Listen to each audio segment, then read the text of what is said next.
Across and down.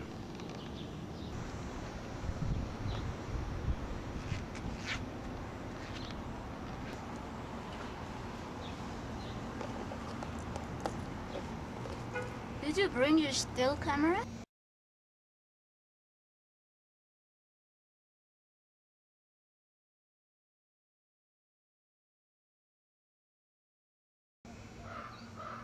What's that? That's a crow of some kind.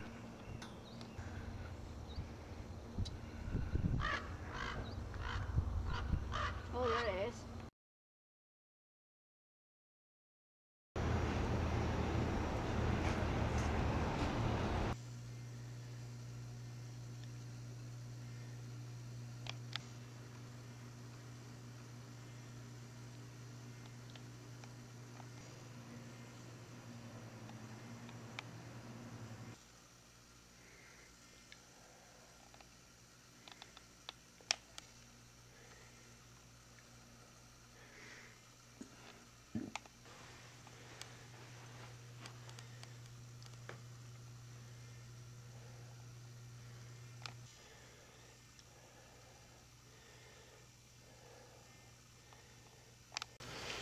This woody tree.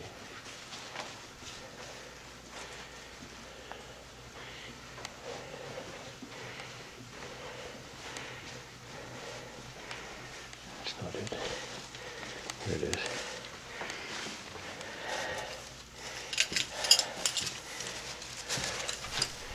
Wow, you can really hear me huffing and puffing in this video. At an elevation of 9,500 feet, Cripple Creek is way up there compared to us that are used to living at sea level like we are in Las Vegas. That blackbird on the telephone pole is more than just an omen to me. Acting upon the recommendation of the hotel's current owners, we rented room 43, which is technically room 43 and 44 because 44 is now a fake door that leads into the closet after renovations. This is the long room and was named after George Long, who was one of the previous owners of the hotel who died in the hotel. Whether his death was accidental or not has been disputed for years. The owner suggested that we stay here because he said that people who are sensitive feel something in the room. Well, we didn't come here to feel something. We came here to photograph something. Our problem was that for all of our preparation, because of a glitch with United Airlines, whose name I promise I will never mention again as long as I live, our equipment was stuck somewhere between Denver and Colorado Springs. So except for the infrared camcorder footage you saw, which was the only piece of equipment I had with me, the first night of our hunt was wasted. Once we located our equipment, we found out that not having it was not going to be our only problem. The George Long room turned out to be so hot in static EMI that the EMF detectors were basically rendered useless. EMI stands for electrical magnetic interference and usually the result of bad wiring, unshielded wiring found within these older structures. But once we talked to the owners and they assured us that they had spent a large amount of money redoing the wiring, we decided on the fact that it was in fact electrical lines that were directly outside of the window of room 43 on the street side. As can be seen by this still of the Mel meter registering 3.6 on the scale, the EMI in the room was basically anywhere between 3 and 6 milligauss, which renders the detectors useless because they begin to alarm at 3 milligauss. They were going off all the time. Another major problem was, because we flew to this location, we had to leave the DVR surveillance unit at home. I have not yet figured out how to get the wireless transmitters past TSA without getting put on a no-fly list. I am working on that though and have had conversations with TSA about how to modify the case so it can get through easily. Without the surveillance unit, we basically moved from a 4G back down to a 1G network. On this trip, we would definitely regret not having it. The proprietors of the Imperial, Gary and Winnie Ledford, were doing extensive renovations to the third floor while we were there. Historical paranormal research has shown that if there's one thing that stirs up activity, it is changing the environment through renovations. As you can see from this footage, the colored planks of the original flooring is still there, soon to be covered up again by some kind of carpeting. At night, under infrared, the third floor renovation area definitely looks foreboding.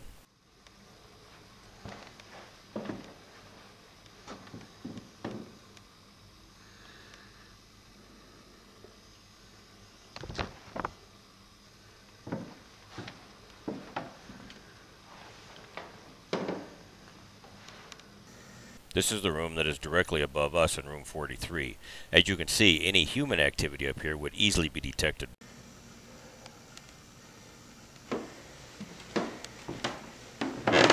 Yeah, you could definitely hear that below.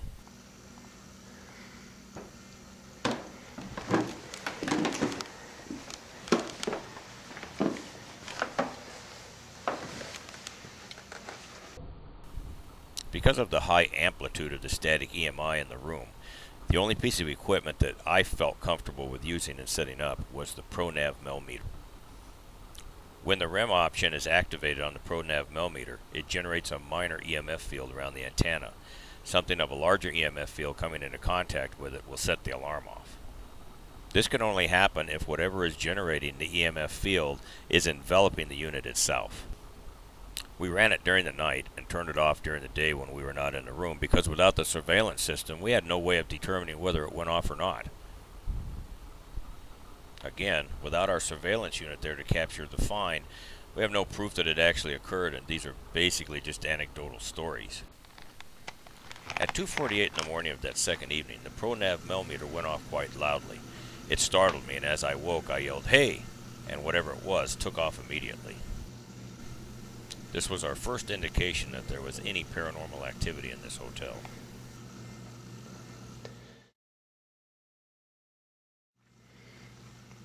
Come on back.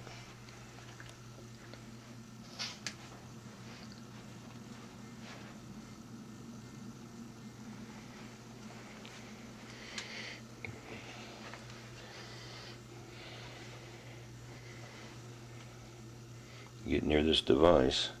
You can set it off when you get close to, like you just did, and it's working just fine.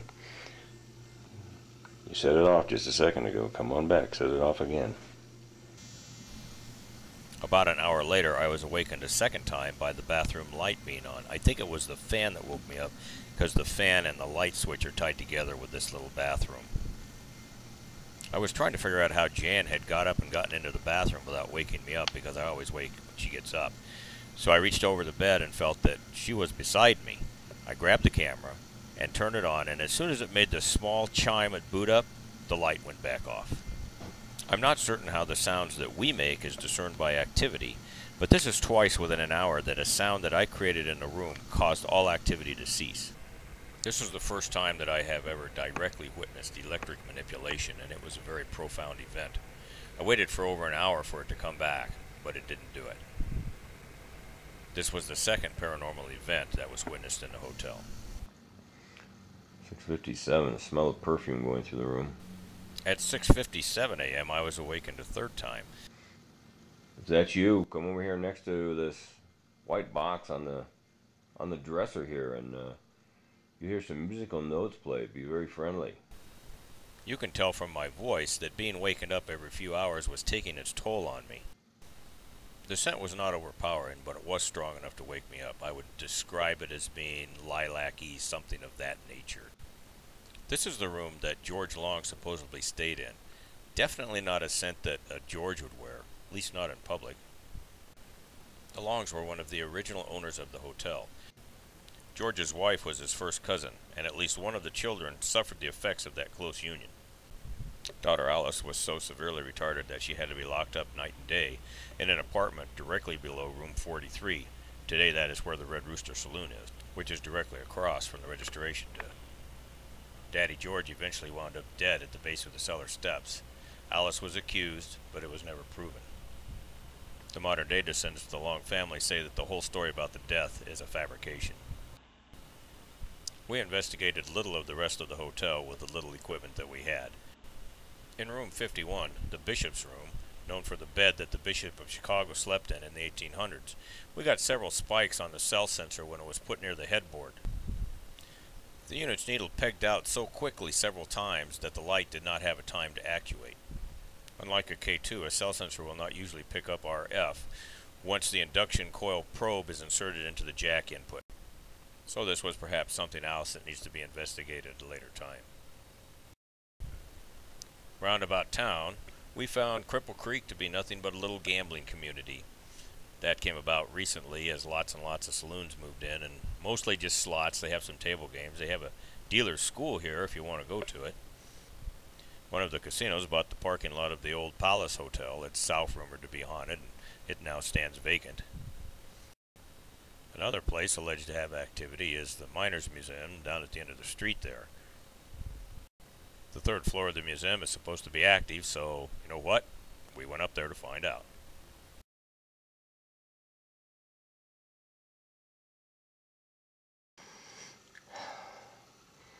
Wow, it's so high up here. It makes you short of breath real easy. Yeah, that some people that wrote that in a book, they think it's a ghost that's making.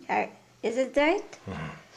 It's a ghost that's making us Lose our breath. lose our breath? We're up like 12,000 feet here in Cripple Creek. Yeah. Come on now.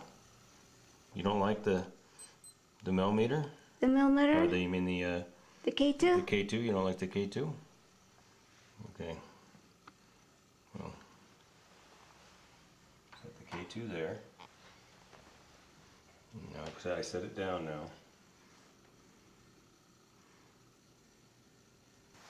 Come on, Malia. What's your name? Malia? Malia. That's still on. Okay. Malia? Where'd you get that from? It's in the book. Oh, is it? It's her doll over there. Which doll? Doll over there, it's standing. Doll standing in the room? Uh-huh. Well, you're not playing along with us very well, are you? There you go. Very little. Just a little bit.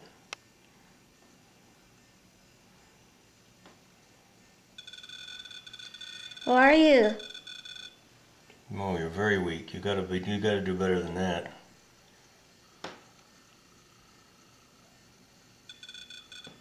Come on. Gotta make it go off. You get close enough to it, you'll make it go off there.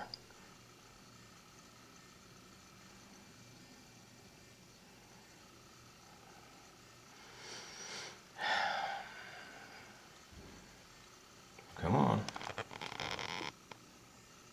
He doesn't like me, honey. See? Doesn't like me, isn't it?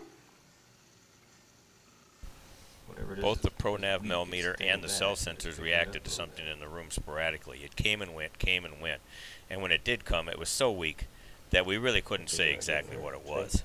It should also be pointed out with these Nav Mel Meters that if you touch the antenna against something and ground it out, you'll basically get a very strong reading. As you can see from this tape, the antenna was not touching anything. There's some glass there, but it was about 3 or 4 inches from the glass. I have no idea what was causing the reading.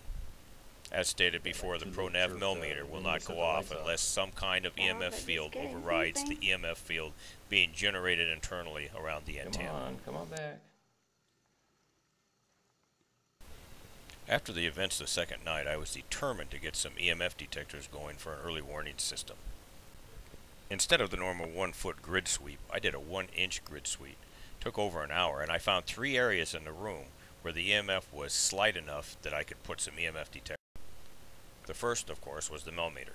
The second, a small area on the bathroom sink, was low enough in EMF to put a detector there without it going off. And the third, we found a small section of the bathroom was basically 0 in EMF, so we stuck a probe under the door and left the monitor outside. At 2:18, we were awakened by that detector going off.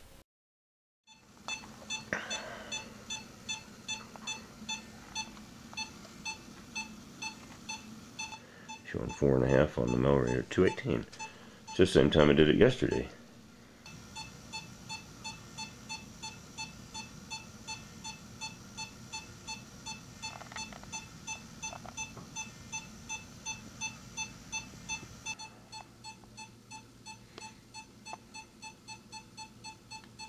Beep, beep, beep, beep, beep, beep. Go ahead, pick it up. Turn the light on in there. Turn that light on in the bathroom. You did it last night. I know you can do it. Do it again. You didn't give me a chance last night to get any of it on tape. Too quick. You moved too fast. Turn the bathroom light on. You did it last night. Go ahead. Go ahead. That was really spooky, you know. That was really spooky. I'll grant you that. But I know you can do it. It's impressive.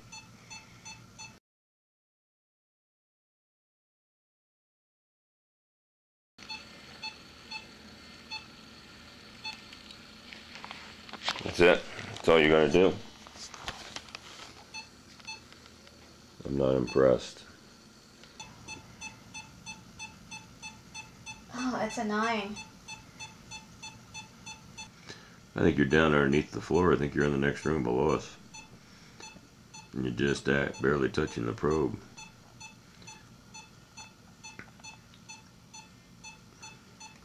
So you'd be George's daughter. Was George your father? Did he lock you up? Son of a gun. See that? Did that scare you? No, I said shh. I sneezed and it took off. What was that about? You afraid of sneezes? What is that about? This is the third time in 2 days that a sound that either I made or the equipment made caused the activity in the room to cease. Think I was yelling at you?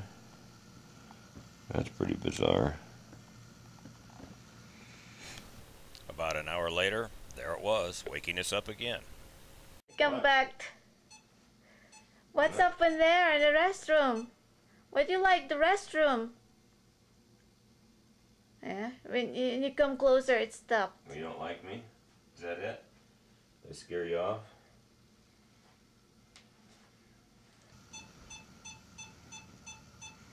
You're just going to do this all night long when I've turned it off. We're gonna suck the battery out.